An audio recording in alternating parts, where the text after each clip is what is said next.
হওয়ার পরে যে তুমুল আন্দোলন গড়ে ওঠে, বর্ণবাদ বিরোধী আন্দোলন, সেই আন্দোলন কিন্তু 2-3 দশক ধরে চলে। 70 দশকে ন্যাশনাল ফ্রন্টের বিরুদ্ধে আমাদের কমিউনিটি আন্দোলন করে, পরবর্তীতে 80 দশকে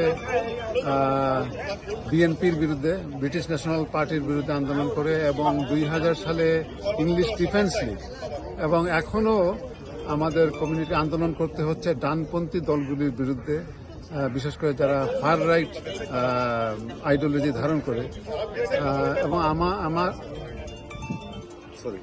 বিশ্বাস করি আমরা 78 সালে যেভাবে পুরো কমিউনিটি ঐক্যবদ্ধভাবে বর্ণবাদের বিরুদ্ধে রুখে দাঁড়িয়েছিলাম, আমার মনে হয় এখনো আমরা যদি সেইভাবে একত্রিত হতে পারি তাহলে কিন্তু আমরা যে কোনো ধরনের বৈষম্যকে আমরা মোকাবেলা করতে পারব।